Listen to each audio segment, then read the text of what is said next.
so we want to get a little bit more perspective now on the potential security measures at this week's convention. Of course, is following the shooting that happened on Saturday at the rally.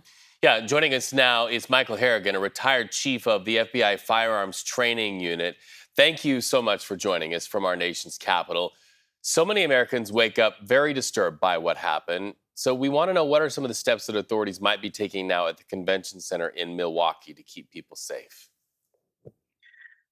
Well, as the investigation goes on what happened Saturday, intelligence that's developed will be integrated into the security plan if they find that there's any additional threat or additional steps that need to be taken.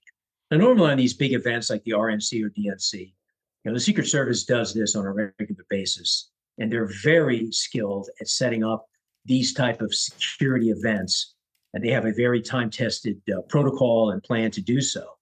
So as far as changes go, it's going to be driven internally by what the Secret Service has read from Saturday's incident, and to see if there's any vulnerabilities that were identified on Saturday's protocols or staffing or assignment of officers and support agents, and whether that can be integrated into the RNC plan.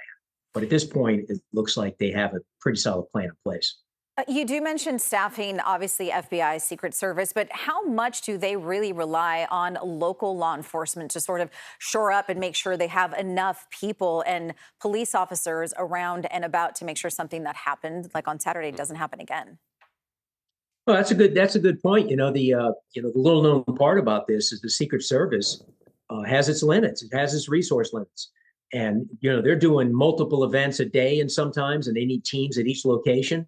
So they rely very heavily on local and state officers to supplement them, especially on the outer perimeter areas and inside the venue. That's critical. They just don't have enough people to do that. So that's a long-standing thing they've done for decades, is that partnership.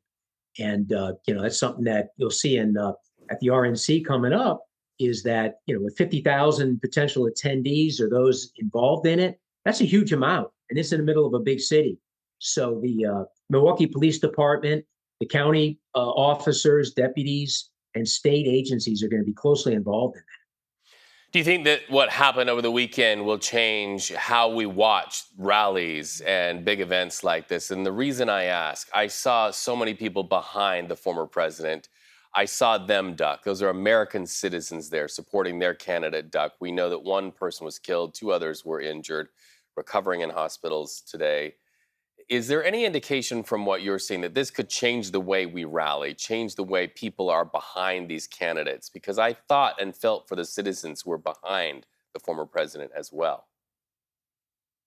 Yeah, and if you look at the angles of the shot, it was, from what I could see, it's more the people that were to the left of the president versus behind him that were in the line of fire.